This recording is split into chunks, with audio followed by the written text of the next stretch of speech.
Amém. Deus abençoe a vida da Maeli. Desde agradeço primeiramente a Deus pela essa oportunidade, aos pastores. E neste momento, nós oramos com Ele. Ele dá um trabalho nessa noite, em nome de Jesus Cristo, amém? A igreja estende a mão para o jovem aqui. Vamos apresentar ele na mão do nosso Jesus Cristo, amém? Ô Deus Pai Todo-Poderoso, aqui está teu filho, meu Deus, não que vai dar continuidade num trabalho nessa noite, Senhor. Venha um canal de bênção, Pai, e atalaia nessa noite. Que o Senhor venha dar sabedoria celestial para ele, Pai. Está na direção desse trabalho, Pai. E abre a nossa mente, o nosso entendimento, que estamos aqui nessa noite, Pai, para entender o que vai ser passado, o que vai ser explicado a cada um de nós, Senhor. Que o inimigo da nossa alma não venha ter o poder, Pai, de perturbar a nossa mente, tirar o nosso foco e nem nos distrair de nada, Pai. Usa ele nessa noite, Pai, como canal de bênção na vida de cada um dos seus filhos. É o que eu já lhe peço e agradeço em nome do Pai, do Filho e do Espírito Santo. Amém.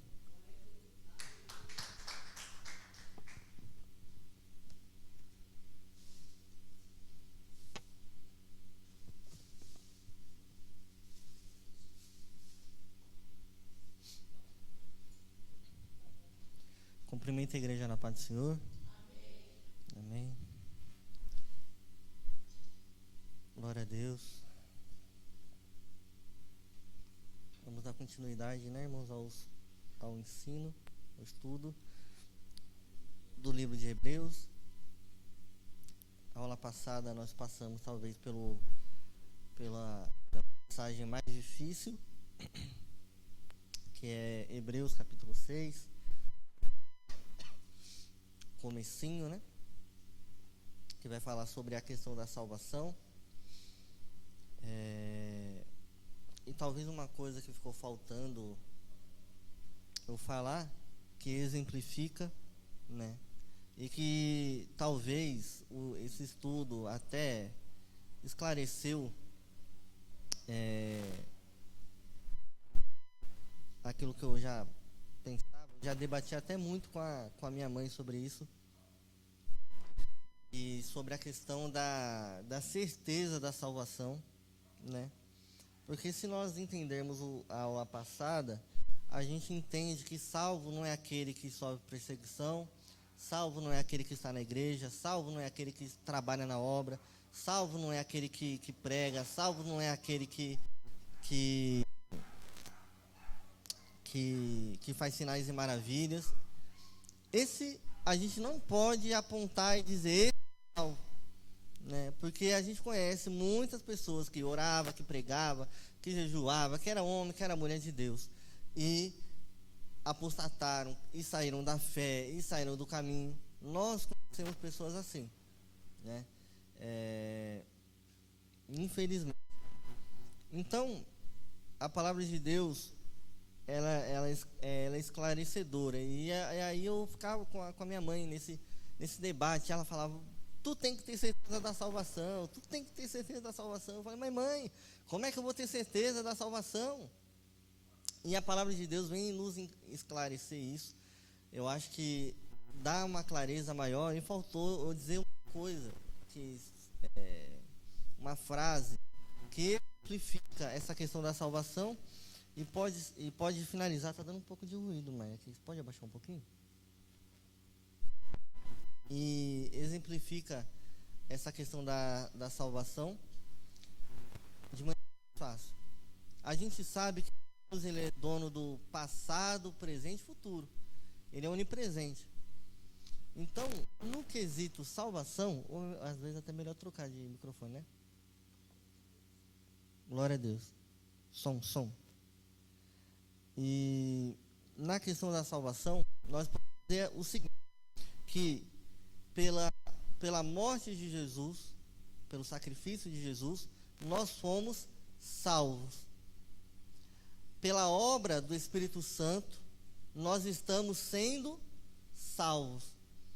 E nós seremos salvos no arrebatamento da igreja. Então, a obra da salvação, ela é antes, no presente e depois. Então, quando Cristo morre e ele vai dizer para nós que aquele que crê nele será salvo. Então ali nós temos a nossa garantia da salvação. Mas nós devemos manter, ou preservar, ou cultivar a nossa salvação. Nós permaneçamos firmes. Nós não conquistamos a nossa salvação, porque Cristo morreu por nós. Mas nós cultivamos a nossa salvação. E nós também seremos salvos deste mundo e do pecado e de tudo mais. E deste corpo, principalmente. Então, nós fomos salvos, estamos sendo salvos e seremos salvos. Amém? Aqui eu acho que a gente termina essa parte da salvação. Confesso que talvez a aula passada não tenha sido uma das mais esclarecedoras, mas talvez seja uma das que mais abriu caminhos para os irmãos, né? Eu queria começar, primeiramente, lendo do capítulo 6, né?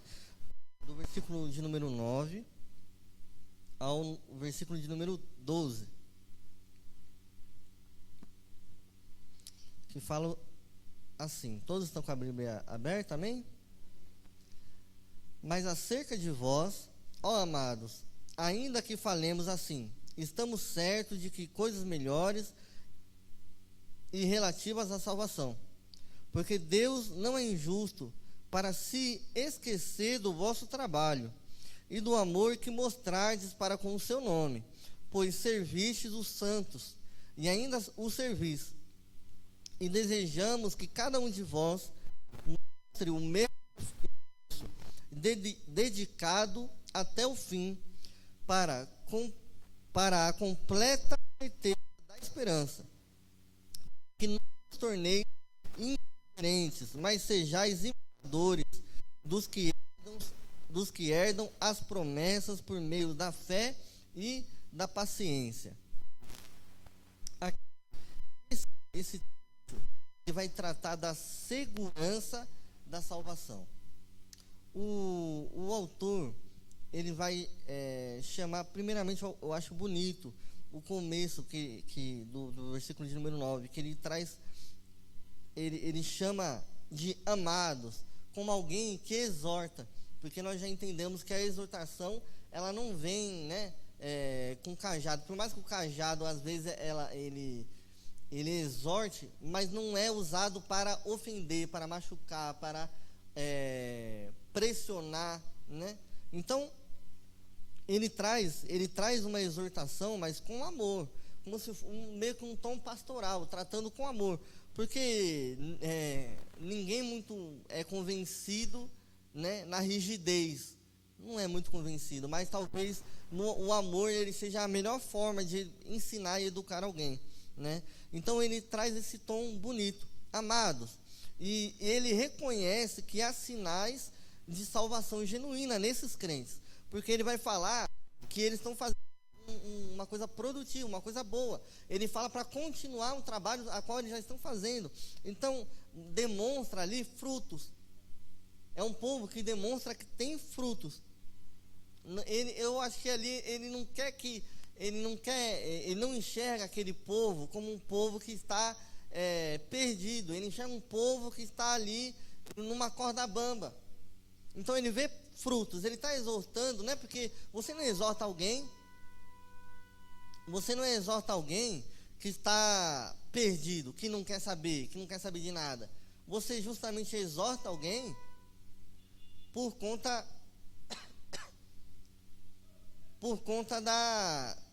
do amor, da pessoa realmente entender que quer uma melhoria, que quer algo a mais ou melhor. Amém?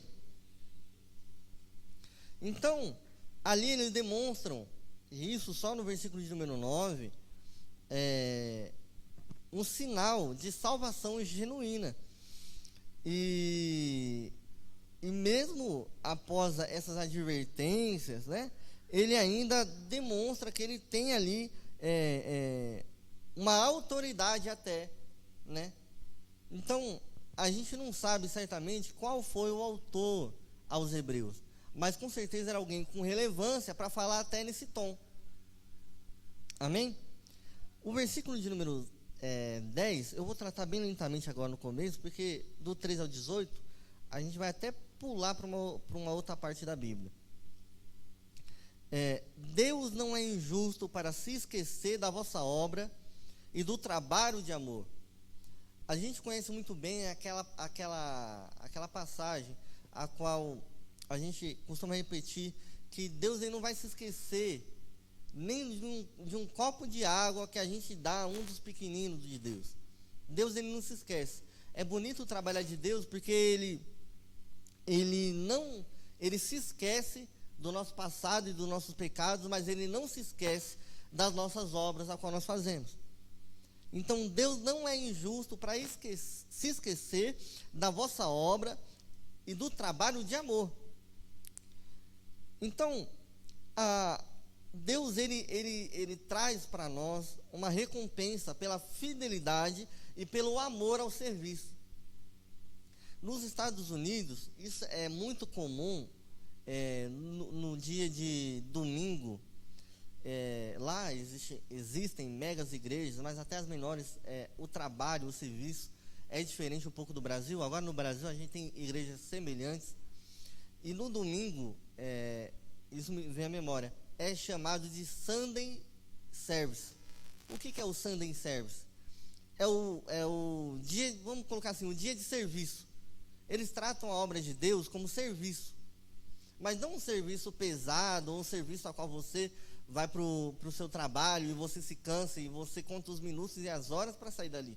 Mas é um serviço de amor, é um trabalho de amor, é um trabalho de caridade, aonde o grupo de louvor, ele não chega 6h30 ou 7 horas da noite na igreja. Eles chegam 6 da manhã, 6h30 da manhã, para passar o hino, para passar o louvor, para 9 horas ter um culto. Então, o mesmo povo que canta às 9, canta às 3, e o povo que canta às 3, canta às 6. Então é um dia de serviço, a qual talvez seja a folga, né, do trabalho da terra, vamos dizer assim, e agora é um serviço agora espiritual. Então é o domingo de trabalho, de serviço. Veja, talvez até para o brasileiro isso seja uma coisa difícil até de você colocar, introduzir dentro da congregação. Falar, você vai trabalhar agora, domingo é o seu dia de trabalhar. É um pensamento diferente. Mas é um amor ao serviço, é um amor ao trabalho, é um amor à obra. E por mais que seja, isso aí eu vou passar mais para frente. O serviço prestado aos santos, ele vai tratar sobre isso. Eu quero trocar de microfone, mãe.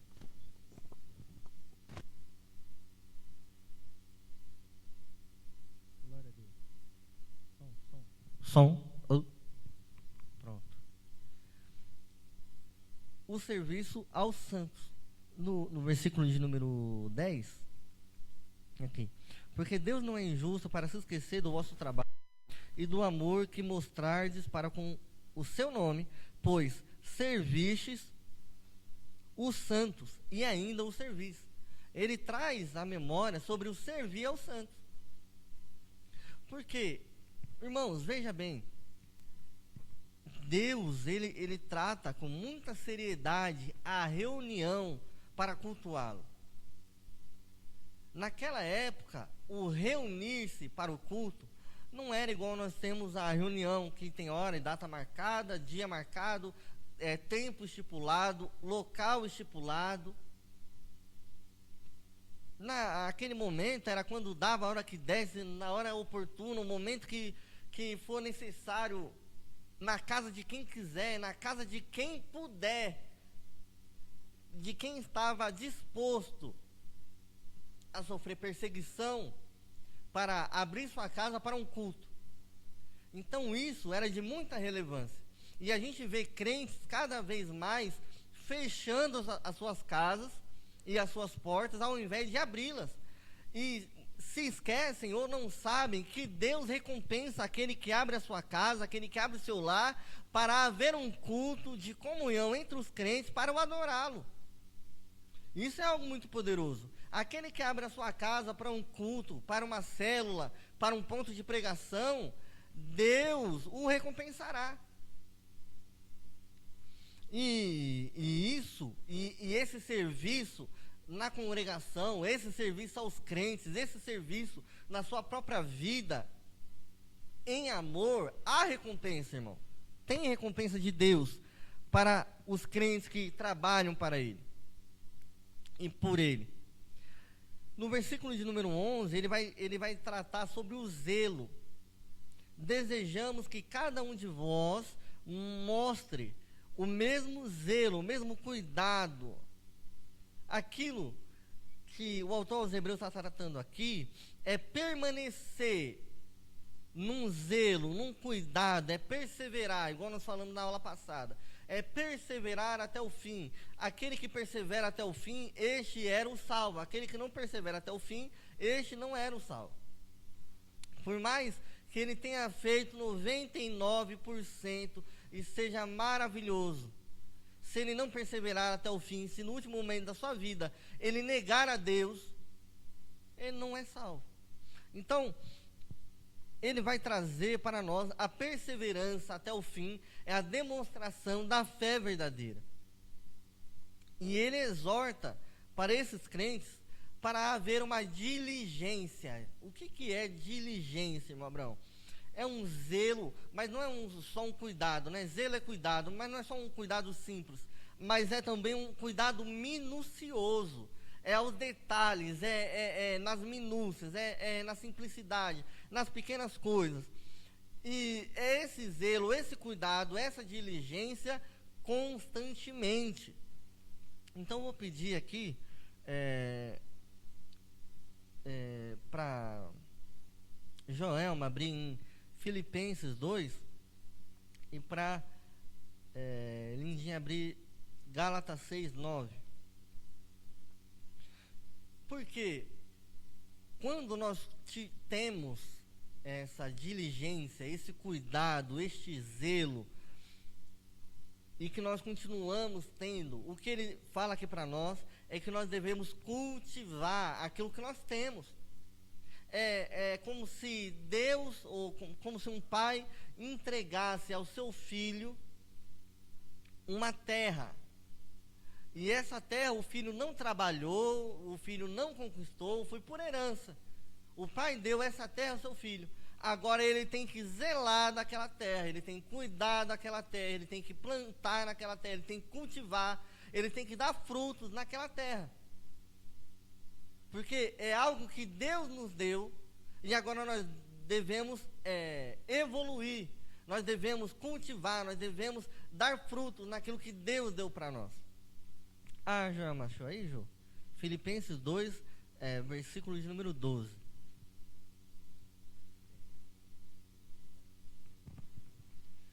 Assim, pois, amados meus, como sempre obedeceste, não só na minha presença, porém muito mais agora, na minha ausência, desenvolvei a vossa salvação com temor e tremor.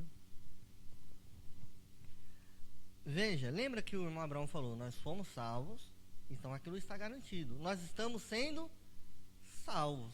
Então agora nós devemos desenvolver a nossa o que, Joelma? Nossa salvação. Nós devemos desenvolvê-la. Porque o que temos hoje é algo parecido com o que a Joelma usa, o exemplo da Joelma. Alguém que estagna na fé por achar que a salvação está garantida. E está, porque Cristo morreu para aquele que crê nele, e será salvo aquele que crê em Cristo Jesus. Mas se ele estagna, não produz fruto. E aquele que não produz fruto não tem sinais de que é salvo. E uma árvore que não produz fruto, veja, a árvore é uma árvore que não produz fruto, é cortada e lançada ao fogo. Não presta para nada a não ser para ser queimada, para ser feita de lenha. Então, nós devemos permanecer e cultivar e evoluir no quesito de ser crente, no quesito de ser salvo. Nós devemos, não podemos nós estagnar na fé. Amém? A Lindinha achou aí? Gálatas 6, versículo 9.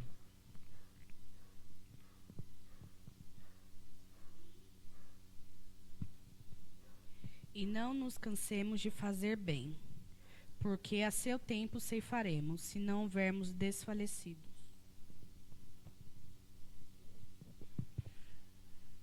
Paulo vai trazer aqui, em Romanos capítulo 6, versículo 9, não nos cansemos de fazer o bem, porque vai chegar o tempo em que nós colheremos. Primeiro ponto, não nos cansemos de fazer o bem. Então fazer o bem é cansativo. Por que fazer o bem é cansativo? Fazer aquilo que é bom é cansativo. Porque muitas das vezes nós não recebemos nada em troca em fazer o bem. Nem pelas pessoas ao nosso redor e muitas das vezes nem pela pessoa a qual nós estamos fazendo bem. Então, é cansativo porque nós estamos acostumados a fazer algo e receber algo em troca. Mas nós não devemos fazer o bem em pensamento de receber algo em troca. Nós devemos fazer o bem por fazer o bem. Então é cansativo, torna-se cansativo. Só que Deus, Ele sabiamente usa Paulo para nos mostrar que apesar de aqui na terra nós não podemos não receber, porque a gente não pode confundir, nós podemos receber bênçãos materiais, nós podemos receber bênçãos do céu através das obras que nós fazemos.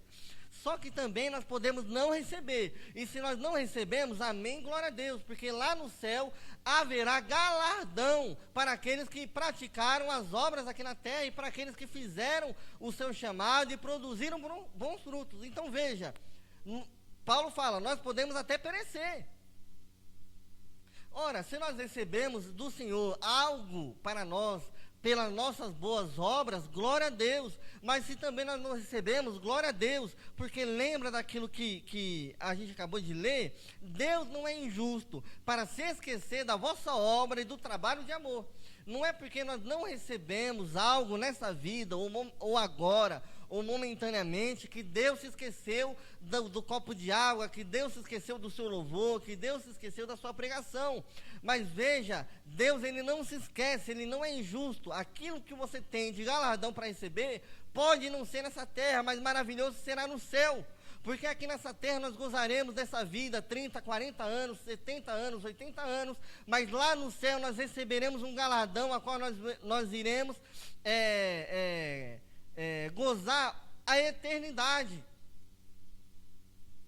E muitas das vezes nós queremos um galardão na terra para usufruir de 20, 30, 40 anos de uma casa, de um carro. Um carro não dura isso, de uma casa, de um sítio, de um lugar bem bonito para a gente observar os passarinhos cantar.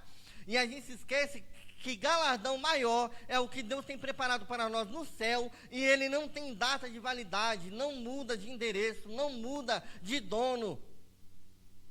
As pedras da nossa coroa, o nosso galardão, não vai ser tomado por ninguém. Ninguém vai poder nos assaltar, irmã Maria. Ninguém vai poder nos roubar. Ninguém vai poder nos tomar. Não vai ser passado por herança. O nosso filho não vai ser um dia dono. Nós não podemos mudar o CNPJ. Nós não podemos, quiser vender o galardão que Deus tem preparado para nós no céu.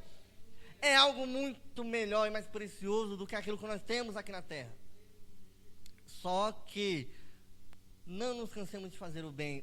Pela falta de merecimento, nós sentimos uma falta de merecimento, nós sentimos uma falta de, como é que fala quando a pessoa não, de reconhecimento, cansa fazer o bem. Por isso, meus irmãos, que por mais que seja cansativo, a gente já tratou disso, se não me engano, foi em Tiago, no livro de Tiago, sobre os elogios, não é verdade? Então é muito bom, é muito produtivo. A gente não pode ter o pensamento de achar que vai ensoberbecer o irmão por estar elogiando. Irmão, isso é coisa, não é de Deus, não. Então, elogie o seu irmão, elogie a irmã que louva, elogie a irmã que canta, elogie a irmã que prega, elogie. Fale, irmã, muito obrigado, olha, Deus falou com você pelo hino. Porque apesar que isso muitas das vezes não vai fazer nada espiritualmente, mas vai fortalecer ali a irmã que está, muitas das vezes, louva, ninguém nunca falou do meu hino, não adianta nada, às vezes ela lembra no momento da luta da irmã, que falou, olha irmã, não pare de cantar não, porque o seu louvor estremece aqui o meu coração. É bom, não é mal. Então, nós, sabendo disso, sabendo que é difícil fazer o bem, nós devemos ali sempre estar elogiando, sempre, é bom, irmão, é uma boa convivência. É uma boa convivência. Fala, ô irmão, parabéns, não sei o quê. Eu não estou dizendo aqui, irmão, não é porque eu quero que os irmãos fiquem bajulando, não. Estou falando entre si mesmo, entre o seu da sua casa. Ó, meu filho, muito bem, continue assim, do jeito que você está, continue indo para a igreja. Só que, veja, às vezes a mãe, não sei o que a mãe quer fazer com o filho, mas ao invés de ela fazer, ter essa relação, Joelma, fala, meu filho, parabéns, continue indo para a igreja, muito bem. Ô, filho bom que Deus me deu, que está indo para a igreja, já está indo na oração. Sabe o que ela faz? Olha, continue assim, viu? Porque senão Deus vai te pegar e Deus vai te estrangular. E se tu pisar o pé fora da igreja, Deus vai te pegar. Rapaz, esse filho vai querer continuar indo para a igreja? Porque nós acabamos de entender que é muito mais fácil exortar pelo amor. Que é botar medo na criança. E nós já entendemos que nós não devemos servir a Deus por medo do inferno. Lembra? Foi 2 aulas atrás. Não devemos servir a Deus por medo de ir para o inferno. Então, amém, né? Já até que foi muito bom. Então vamos ter essa boa convivência, irmão, né? Versículo de número 12. Para que não vos torneis negligentes, mas sejais imitadores dos que pela fé e paciência herdam as promessas.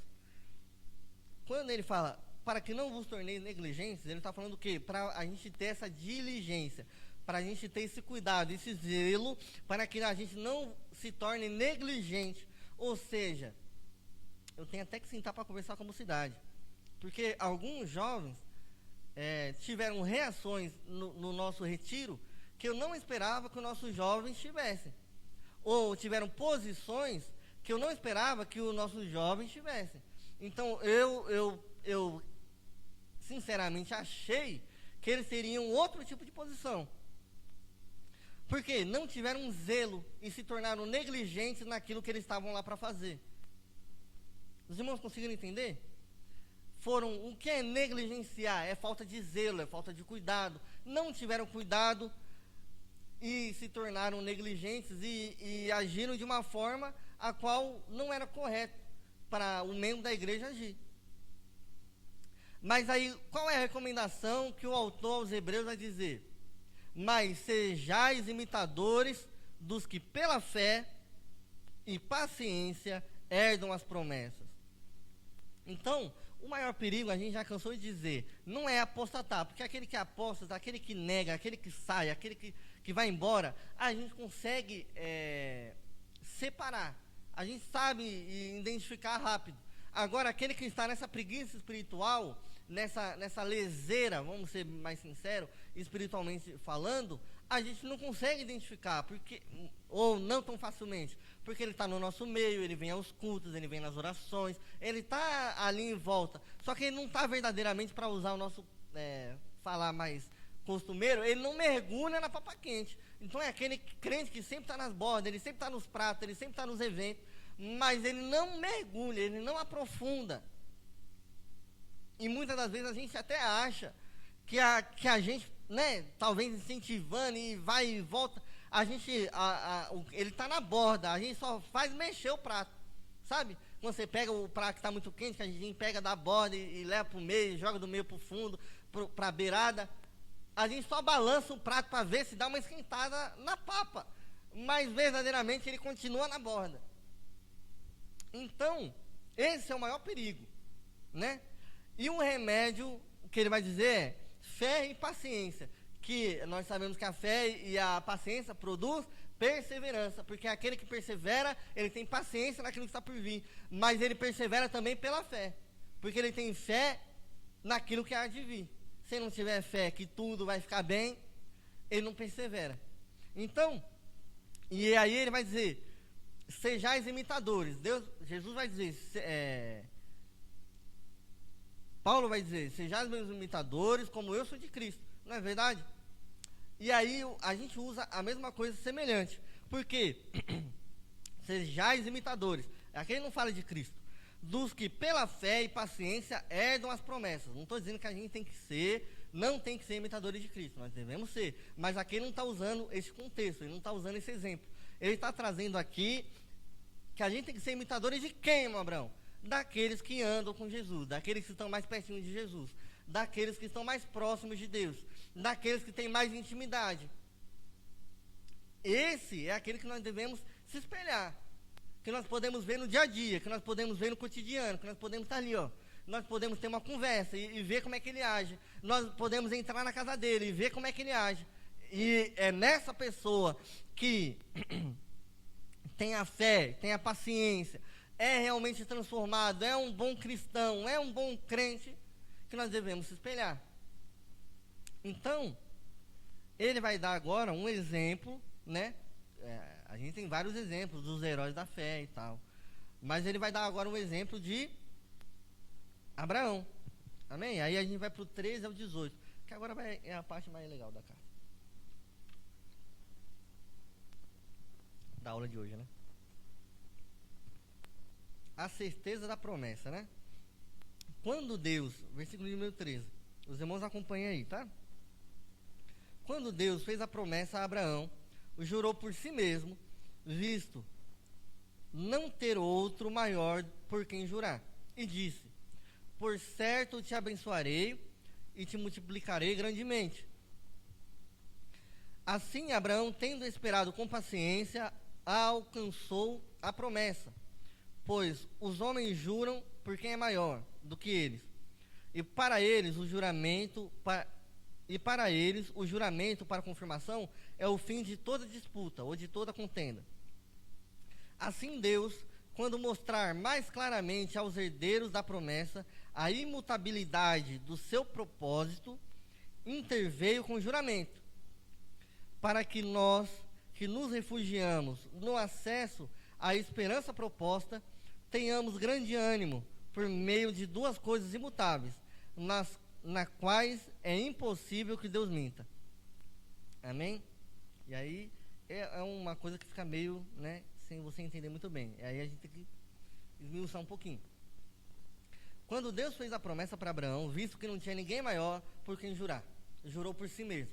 Ou seja, Deus jurou por si mesmo. Aqui é uma referência a Gênesis 22. Os irmãos quiserem ler em casa, não vai se estender demais aqui. Mas Deus faz uma promessa a Abraão, e ele jura por si mesmo. Por quê? Talvez hoje não tenha mais esse tanto costume, mas, né, quando se fazia um juramento, jurava-se, e para não haver, como fala aqui, contenda, né, ou divergência, ou discórdia, jurava-se por alguém superior. Como Deus não tem, e Deus ele é bom conosco, porque ele usa essas coisas que nós entendemos. Deus ele vai usar uma coisa a qual a humanidade naquela época entendia, e que era essa questão de juramento, Daiane. Então, era costumeiro dos homens jurarem e tal. Então, Deus vai usar essa mesma forma para falar com os homens, e ele faz ali, vamos colocar assim, uma dupla aliança, né? Porque ele faz uma promessa e um juramento, para que os homens tenham a fé e a perseverança naquilo que Deus falou. Então, quando Deus vai jurar, ele não pode jurar por alguém maior do que ele, porque não existe. Então ele jura por si mesmo. E a promessa de Deus ela é absoluta. Primeiro porque Deus não volta atrás, e primeiro porque Deus jurou por si mesmo. Então vamos colocar que seja uma coisa, né, uma coisa infinita, né, que não há como ser quebrado, e é irredutível. Deus não volta atrás. Então Deus ele faz uma promessa: certamente te abençoarei e multiplicarei. Deus ele fez uma promessa, ele jurou. Só que Abraão demorou um pouco de tempo para essa promessa se cumprir. Então ele é um exemplo de alguém que esperou com fé e pacientemente. E aí no versículo número 15, ó, assim tendo Abraão esperado com paciência, alcançou a promessa. E isso demonstra que ele teve fé e paciência. Tipo assim, é uma coisa que o autor, ele está querendo mostrar para aquele povo que estava talvez um pouco inquieto, Gelma, porque o pessoal estava perseguindo eles, de mostrar o seguinte: tenha fé e paciência. Se acalma um pouco. Está entendendo? Aquilo que vocês estão fazendo é bom. Aquilo que vocês estão fazendo é produtivo. Ah, mas vão nos matar. Meu irmão, fica tranquilo, que se você não receber nessa terra, tu vai receber galardão maior no céu. Está entendendo como é que o autor está entrelaçando aquele povo, Joelma, e está ensinando de uma maneira tão bonita? No versículo de 16 e 17, Deus confirmou sua promessa com juramento para dar dupla garantia. Então, a sua palavra, né, ele deu a sua palavra, a sua promessa e o seu juramento. Mostra que a plena certeza de Deus, né? E quando Deus fala, ele não volta atrás. Quando Deus promete, ele cumpre. Então, ali ele estava realmente tratando com Abraão de uma maneira que mostrava para ele que era irredutível. Talvez esse seja um dos motivos a qual Abraão não arriou o pé e não retrocedeu e não indagou, e nós vamos chegar aí. E no 18, é impossível que Deus minta. Então, Deus não mente, né? Isso aí eu acho que não tem o que explicar, né? São essas duas coisas imutáveis, a qual a palavra fala, que não deixa claro. Mas o que é imutável? A promessa e o juramento. Isso é imutável, não muda, é imutável. Amém? Glória a Deus. E aí a gente tem que entender, para a gente entender essa passagem mais profundamente, a gente tem que entender a história de Abraão. Porque aqui ele faz uma referência a Gênesis 22. Qual é a história de Abraão? Vamos entrar rapidamente na história.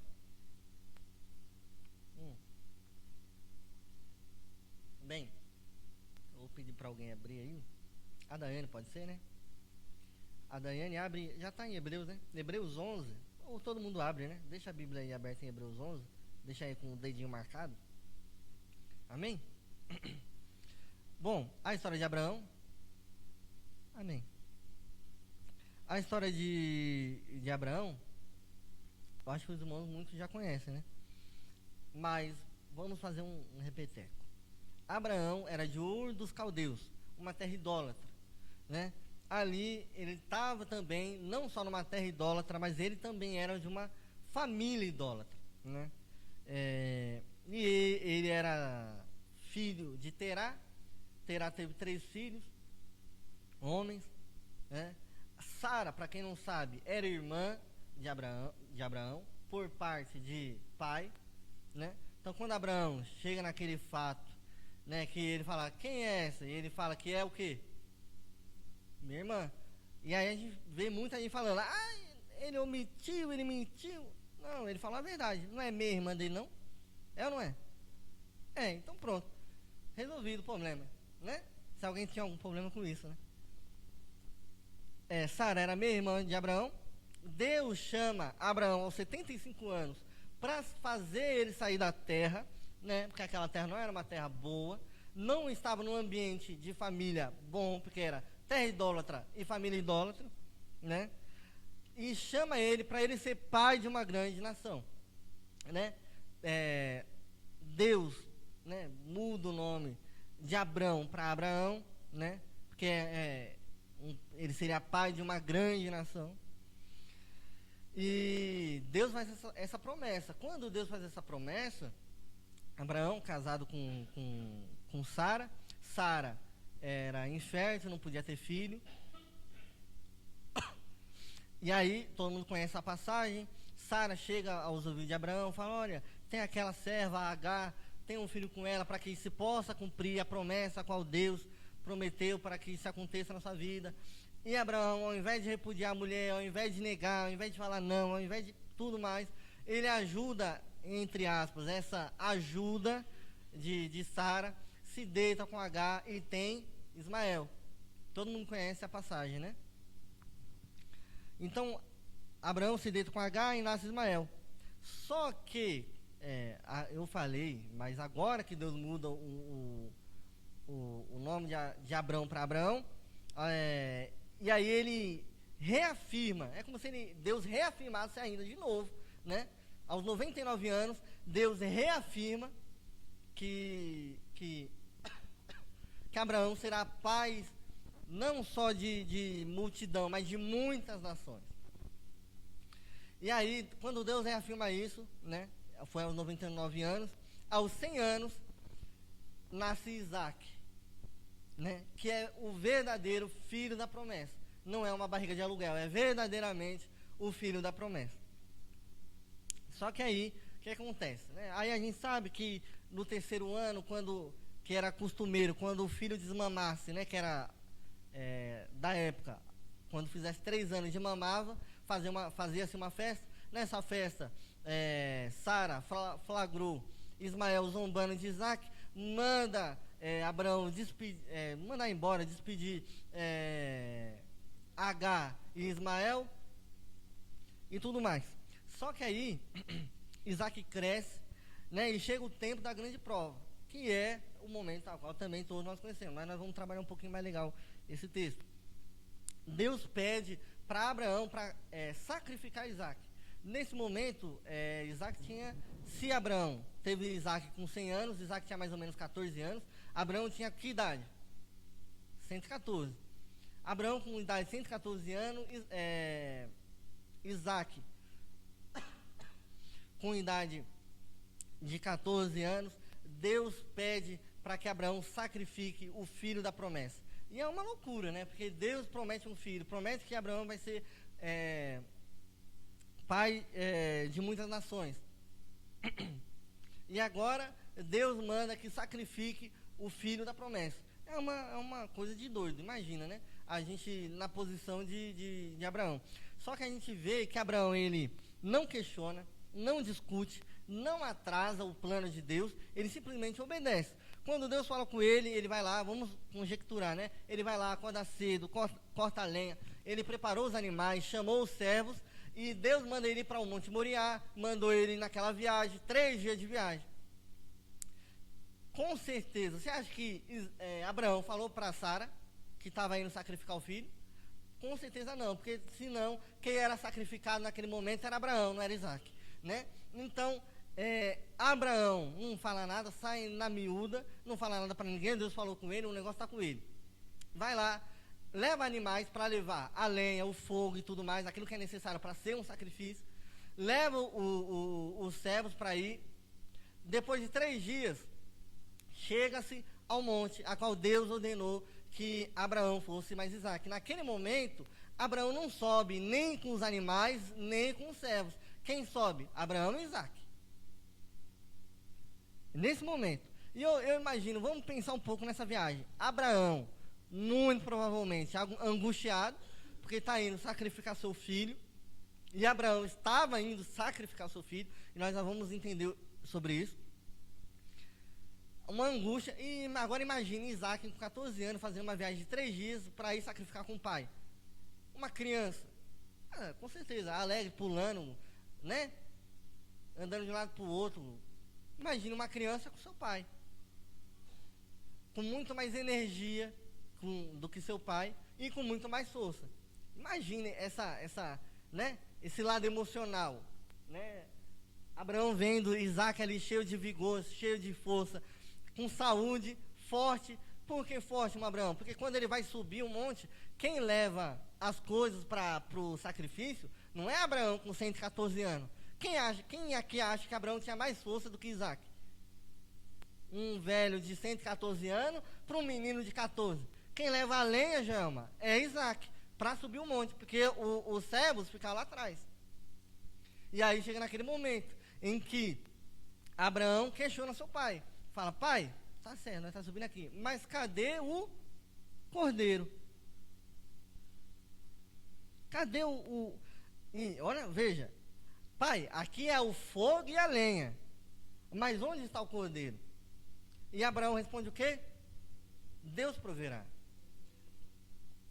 Olha, talvez essa passagem de Isaac e de Abraão seja aquilo que mais reflete o sacrifício de Cristo no Antigo Testamento. Seja o que mais reflete.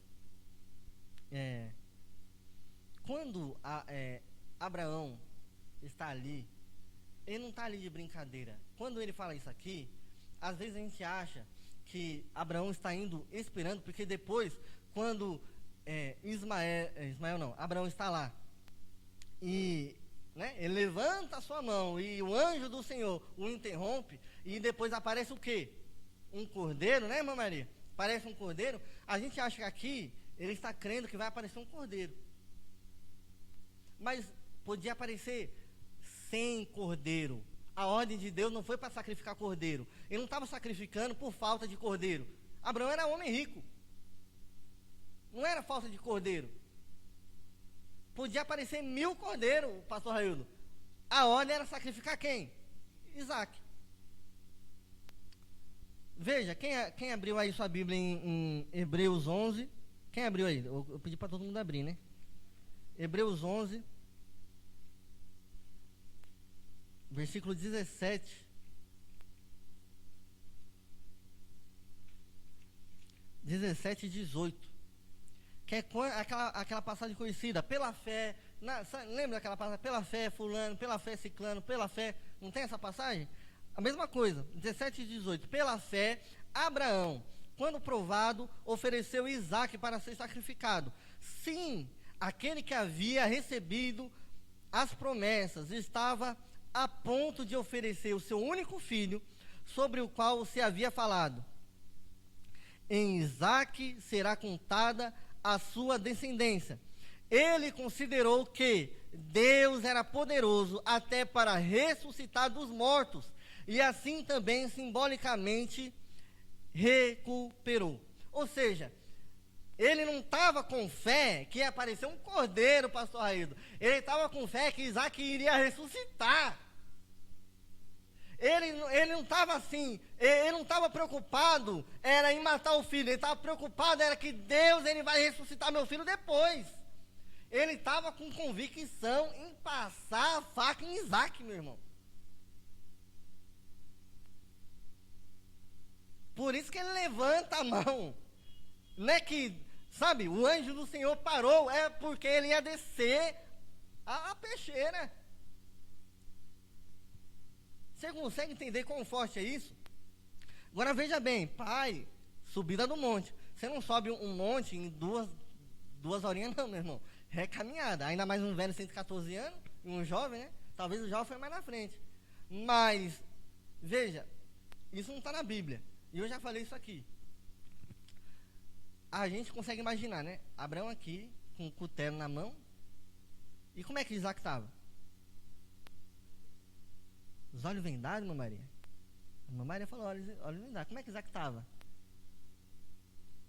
Alguém sabe dizer como é que Isaac estava? Deitado, olha, é uma imagem que nós temos. Eu tenho essa imagem. Você consegue imaginar isso aí? Deitado. Então quer dizer o quê? O pai, de 114 anos, teve uma briga corporal com um filho de 14, ganhou. Aí ele pegou Isaac, amordaçou e amarrou as mãos para trás e colocou uma venda no olho, né, irmã Maria? E já deitou ali, agora que eu vou te fatiar. Você acha que foi assim? Aí quando a gente coloca na prática, fica tão esquisito, né? Nossos pensamentos. Né? Eu também tinha esse pensamento. Não está na Bíblia, mas se é aquilo que reflete, né? Se é aquilo que reflete tão claramente o sacrifício de Cristo, Deus enviou o seu Filho, deixa a moto passar, Deus enviou o seu Filho para ser sacrificado por mim e por você.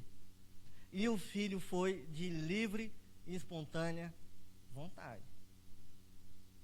Ou não foi? Então, provavelmente, nessa subida desse monte, depois de Isaac falar, pai, aqui tem um fogo e tem a lenha, mas cadê o cordeiro? Ele falou, Deus proverá. Uma hora ou outra, Abraão tem que chegar em Isaac e falar, Isaac, é o seguinte, Deus falou com o pai, tu é o filho da promessa, e talvez teve uma branda conversa com Isaac.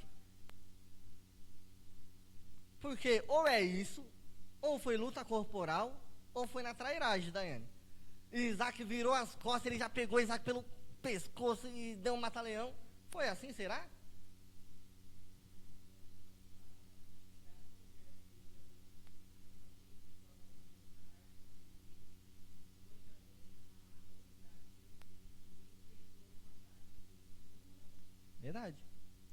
Agora veja, o sacrifício, você acha que Isaac iria deixar ser amarrado? No meio Isaac sabe bem o que é sacrifício, meu irmão. Isaac sabe bem o que é sacrifício. Ele não era menino bobo, não, ele sabia. Vai tentar amarrar qualquer criança aí, ainda mais, não criança, né, um adolescente, vai tentar amarrar Kaique num lugar que ele sabe que é onde mata animal, amarrado. E não tem cordeiro. Ô pai, cadê o cordeiro? Que velho de 114 anos alcança? Que velho de 114 anos ganha na força de um jovem que carregou a lenha o morro inteiro? Porque o pai não aguentou levar a lenha. Vai, meu filho, agora. Vamos, Isaac. Deus falou com o papai. Não é forte isso? Não é uma situação dura? É uma situação complicada, né? Mas foi exatamente a situação que Deus colocou o seu próprio filho. Foi a mesma situação. Enviou seu filho com um plano de salvação. Se eu não me engano, João vai escrever que foi por livre e espontânea vontade. Se ele não quisesse ir, ele não foi obrigado. Jesus não foi obrigado a descer na terra e morrer por mim e por você. Ele foi porque ele quis. Era necessário porque ele quis. Então, é muito interessante a gente pensar nisso. Não está na Bíblia. O que está na Bíblia é o que a Joelma leu. Estava amarrado. Mas como é que foi amarrado? Né? Eu creio fielmente. Abraão era um homem de Deus. Isaac era o filho da promessa. Isaac cria que Deus falava com Abraão. Talvez, né? Talvez ele ficou meio que na dúvida. Será que papai vai fazer isso mesmo? Né? Não sei. Eu sei que provavelmente, né? Amém? É só uma curiosidade bem bacana aí. Bom, e quando Abraão vai verdadeiramente sacrificar Isaac, e levanta ali, né? Aí o anjo do Senhor interrompe, fala que não é para fazer aquilo, e aí um carneiro preso pelos chifres aparece. E aí é substituído, né? Chegamos até aqui, vamos sacrificar o Senhor. Agora o carneiro. Então, a gente tem que entender por que ele traz a memória sobre Abraão? Porque ele está falando sobre perseverança, não é? E sobre fé. Para uns crentes que estão ao fio da navalha de apostatar, de abandonar a carreira. Então ele vai trazer essa memória. Então por isso que é muito bom a gente entrar nessa história de Abraão, para a gente entender a perseverança e a fé que ele teve. Ora, Deus jurou, e Deus prometeu por si mesmo, que eu teria o filho da promessa. Ele falou que o filho da promessa iria nascer. Ele nasceu, ele está na minha frente. Ele está mandando, esse mesmo Deus está mandando sacrificar. Eu vou perseverar e eu terei fé no meu Deus. Eu não sei aquilo que Deus vai fazer. Hebreus vai dizer mais para frente que ele tinha fé não em um cordeiro novo, mas ele tinha fé que Deus ressuscitaria Isaac. Então nós paramos até aqui. E aí dessa mesma forma, é esse exemplo que o autor aos Hebreus passa para aquele povo. Então, e ali, quando isso acontece, Deus ele reafirma a sua promessa com Abraão e jura que abençoaria e multiplicaria a Abraão. E aí nós voltamos para Hebreus 6, né? Duas coisas imutáveis: a promessa de Deus e o juramento de Deus. Deus ele tem uma promessa para mim e para você. Deus ele fez um plano de salvação para mim e para você. A nossa salvação está garantida. O plano de Deus é perfeito. Ele está tudo sobre o controle das suas mãos. Não tem nada fora do seu alcance. Não tem nada escapando. Não tem nada fugindo. Tenha a certeza certeza e a firmeza da esperança, daquilo que Deus prometeu para mim e para você. Deus, ele prometeu e ele não é injusto, ele não é infiel, na realidade ele é justo e fiel para cumprir aquilo que prometeu para mim e para você. Então, era sobre isso que o autor aos Hebreus estava tratando com aquele povo. Ora, Deus prometeu algo muito bom e precioso para vocês. E a promessa de Deus permanece de pé. Permaneçam fiéis, igual e sejam imitadores àqueles que perseveraram e tiveram fé. Quem? E ele dá um exemplo, Abraão, que perseverou até o fim, até levantar o cutelo para matar o seu filho. Ele perseverou e teve fé. Nós devemos perseverar e ter fé até a morte, irmão. Assim como Abraão esperou e encontrou a esperança. Eu queria deixar um outro versículo, se encontra em Hebreus também, versículo 4, capítulo 4, versículo 18.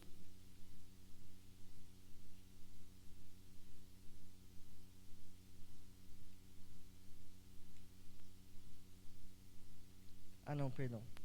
Eu confundi, é Hebreus 6, versículo 19. É que eu li errado aqui. Hebreus 6, versículo 19. Que já é o final, né? Essa esperança é para nós âncora da alma, segura e firme, que encontra no lugar interior, além do véu. A esperança, irmãos, da salvação, a esperança do cristão, ela não é fantasia, ela não é livro de ficção, mas ela está ancorada, e eu não canso de falar isso. A Bíblia, a palavra de Deus, ela está muito bem fundamentada e muito bem firmada. Se eu e você não entendemos algo, ou achamos que a palavra de Deus há alguma contradição, é porque nós não temos sabedoria o suficiente. Mas se nós se deleitarmos e estudarmos a palavra de Deus, nós entenderemos que aquilo que é dúvida para nós, na realidade, tem uma resposta. A palavra de Deus é inerrante, a palavra de Deus ela é completa, e a palavra de Deus ela é verdadeira.